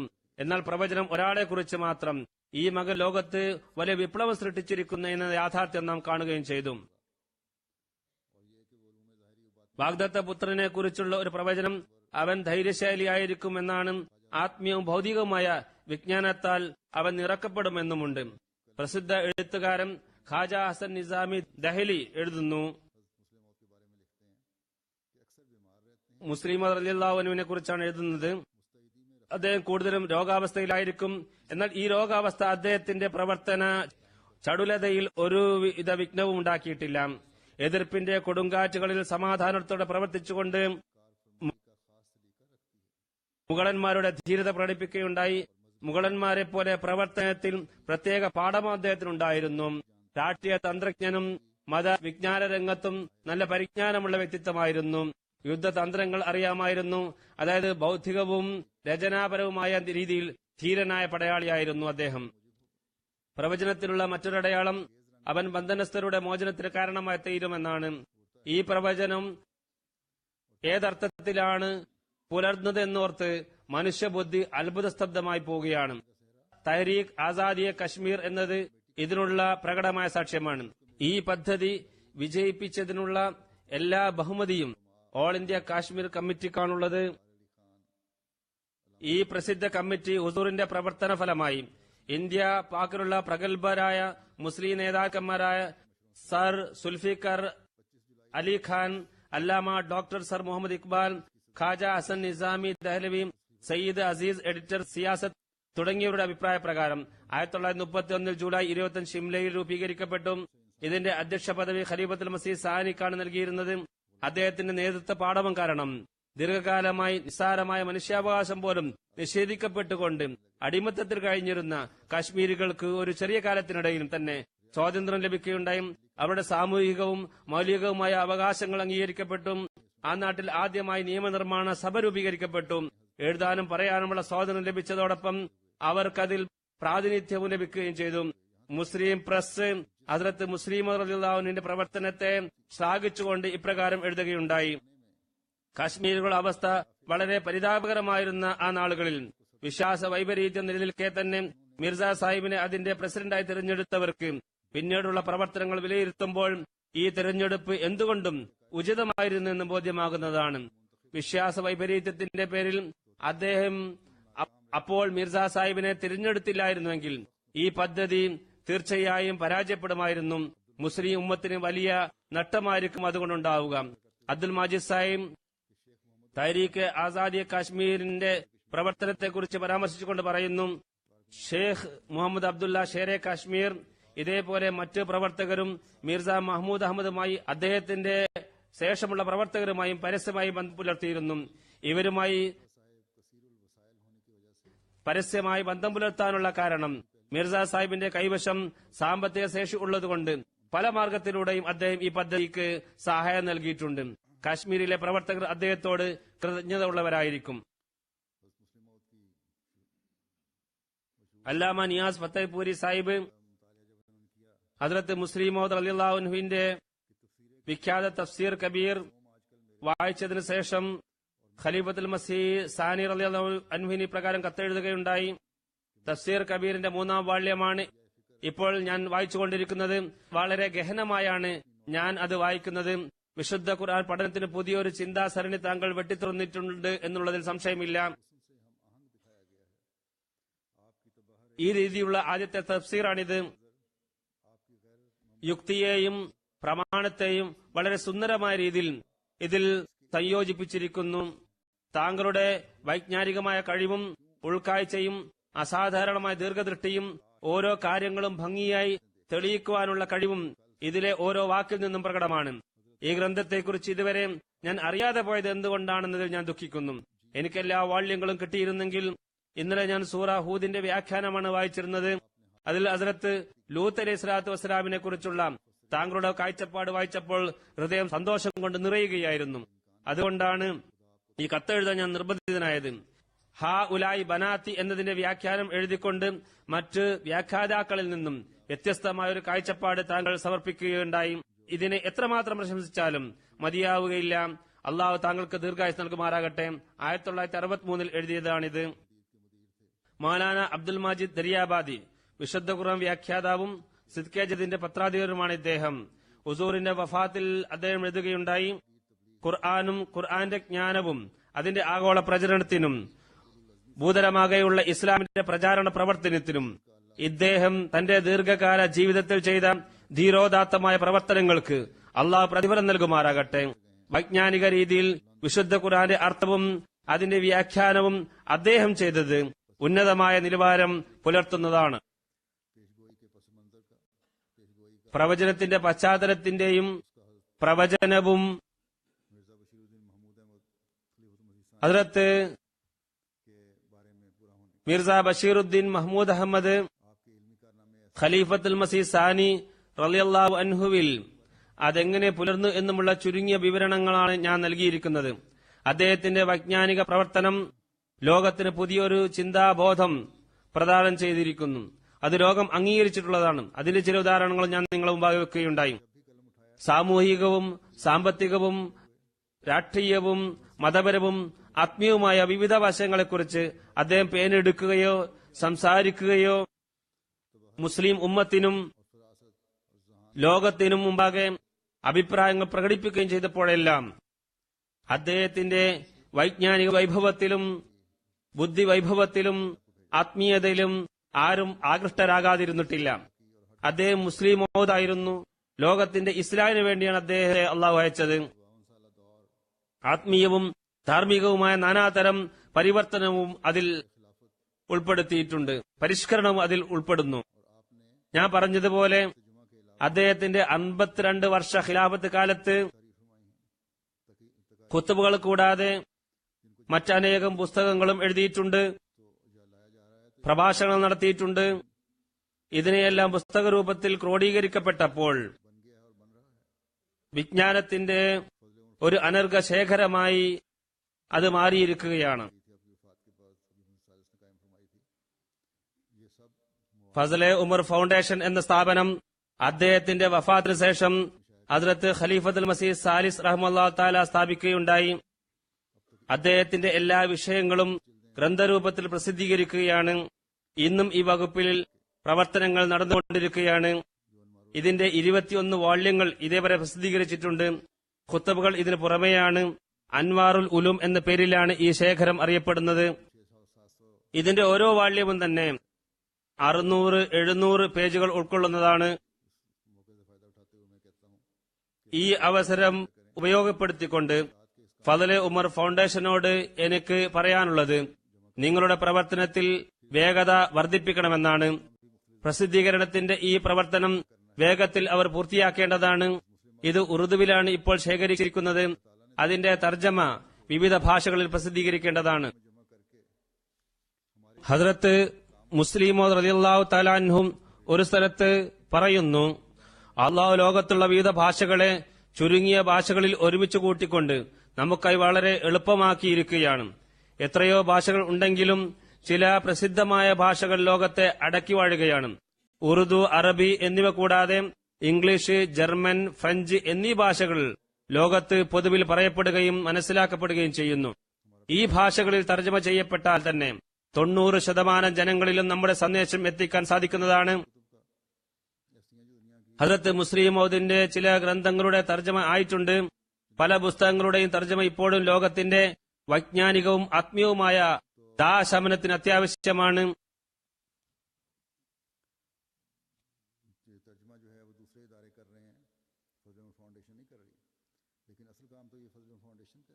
ഈ തർജ്ജമ മറ്റു സ്ഥാപനങ്ങളാണ് ചെയ്യുന്നത്. ഫദ്ലെ ഉമർ ഫൗണ്ടേഷൻ എന്ന സ്ഥാപനമല്ല ചെയ്യുന്നത്. യഥാർത്ഥത്തിൽ ഈ പ്രവർത്തനം ഫദ്ലെ ഉമർ ഫൗണ്ടേഷന്റേത് തന്നെയാണ്. ഇതുവരെ ചെയ്തിട്ടില്ലെങ്കിലും ഇതിലേക്ക് ശ്രദ്ധിക്കാൻ ഞാൻ ആവശ്യപ്പെടുകയാണ്. ജമാഅത്തിന്റെ മറ്റു സ്ഥാപനങ്ങൾ ഹദ്രത്ത് മസീഹ് അലൈഹി സ്വലാത്തു വസ്സലാമിന്റെ പുസ്തകങ്ങളിലേക്കാണ് ആദ്യം ശ്രദ്ധിക്കേണ്ടത്. അവർ അത് ശ്രദ്ധിച്ചു വരികയും ചെയ്യുന്നുണ്ട്. കഴിവിന്റെ പരമാവധി പരിശ്രമിച്ചുകൊണ്ട് മുസ്ലിം മൗദിന്റെ ഗ്രന്ഥങ്ങളും തർജ്ജമ ചെയ്യുന്നതാണ്. ജമാഅത്തിന്റെ മറ്റു സാഹിത്യങ്ങളും തർജ്ജമ ചെയ്യുന്നുണ്ട്. ഏതായിരുന്നാലും ഫദ്ലെ ഉമർ ഫൗണ്ടേഷൻ അവരുടെ പ്രവർത്തനം ത്വരിതപ്പെടുത്തേണ്ടത് ആവശ്യമാണ്. ഹദ്രത്ത് മുസ്ലിം മൗദിന്റെ ഗ്രന്ഥങ്ങൾ തർജ്ജമ ചെയ്യാത്തത് കാരണം ചിലർ ഇത് ചോരണം ചെയ്ത് പ്രസിദ്ധീകരിക്കുന്നുണ്ട്. സ്വന്തം പേരിലാണ് അവർ ഇത് പ്രസിദ്ധീകരിക്കുന്നത്. അറബി ഡെസ്കിന്റെ മുറബ്ബി സാഹിബ് അറിയിക്കുന്നു, മിൻഹാജു താലിബിൻ എന്ന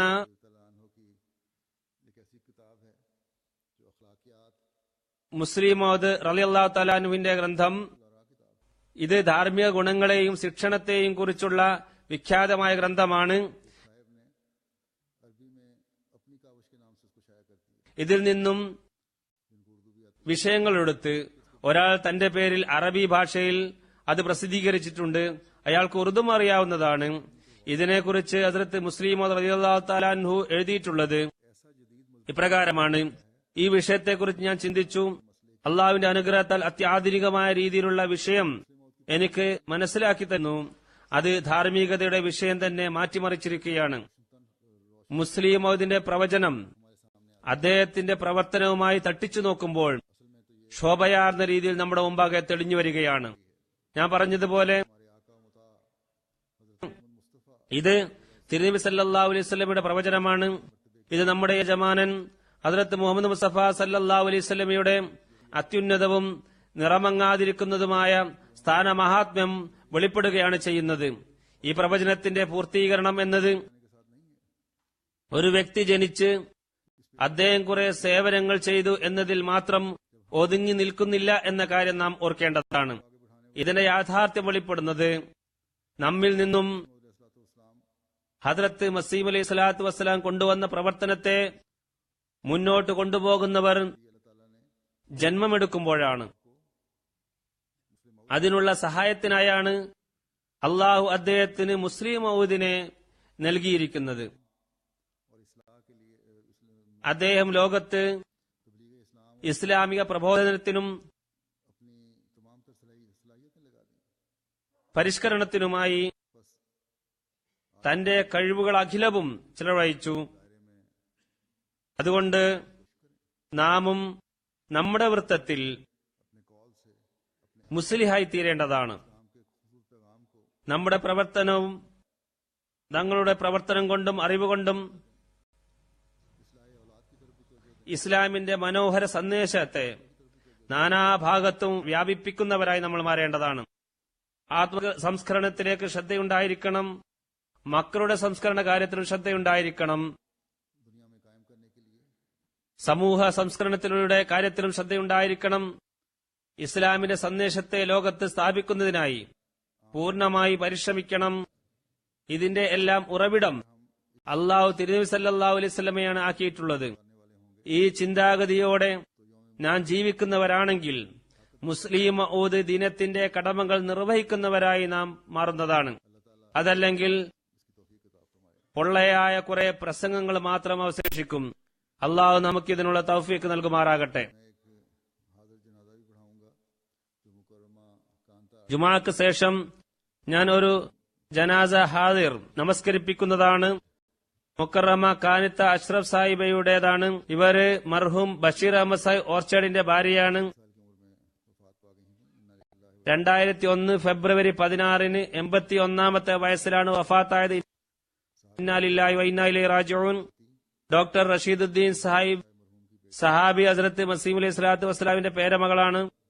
ഹസ്രത്ത് ഖലീഫ ഹലീമുദ്ദീൻ സാഹിബിന്റെ മകളും ഹസ്രത്ത് ഉമ്മേ നാസിർ റളിയല്ലാഹു തആല അൻഹയുടെ മകന്റെ മകളുമാണ്.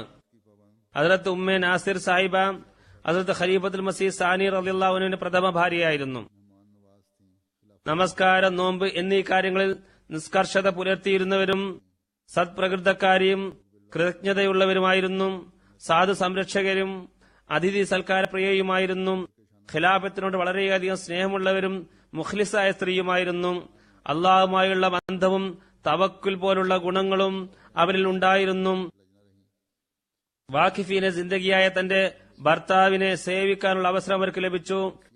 ട്രെയിൻ റാസ് ലുധിയാനയിൽ ലജ്നയുടെ സജീവ പ്രവർത്തകയും ലജ്ന ഇമായില്ല സ്കോട്ട്ലൻഡിന്റെ 10 വർഷത്തിൽ കൂടുതൽ സദർ ലജ്ന ഇമായില്ലയുമായി സേവനമനുഷ്ഠിച്ചിട്ടുണ്ട്.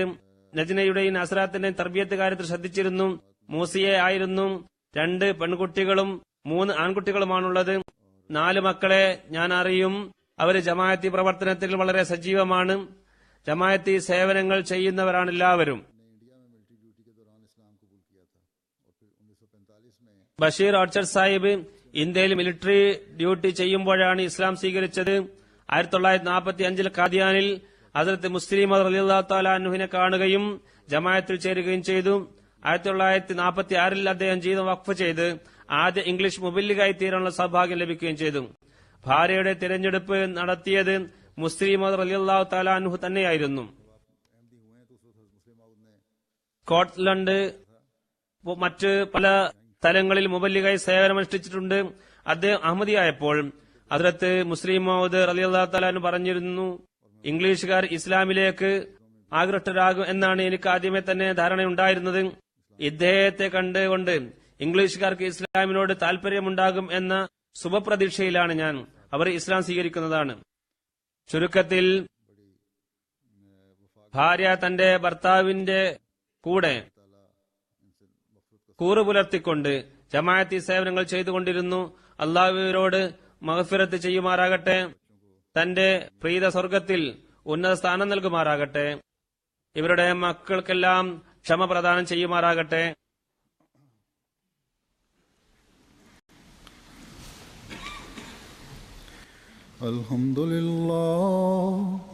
അൽഹംദുലില്ലാഹി നഹ്മദുഹു വനസ്തഈനുഹു വനസ്തഗ്ഫിറുഹു വനുഅ്മിനു ബിഹി വനതവക്കലു അലൈഹി വനഊദു ബില്ലാഹി മിൻ ശുറൂരി അൻഫുസിനാ വമിൻ സയ്യിആതി അഅ്മാലിനാ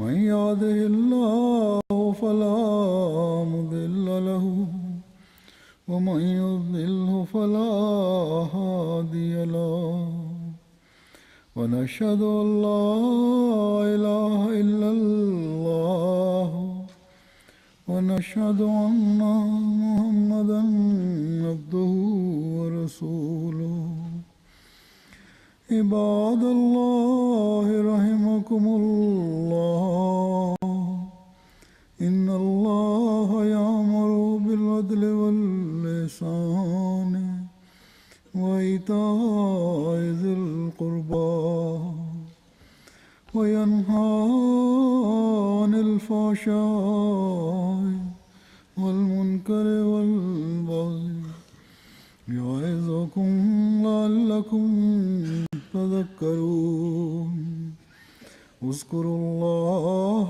يذكركم وادعوه يستجب لكم ولذكر الله أكبر. ये जनाजा क्योंकि हाजिर है इसलिए नमाज के बाद मैं बाहर जाऊंगा। जनाजा पढ़ाने के लिए अब आप यहीं सफ़ों में खड़े रहें।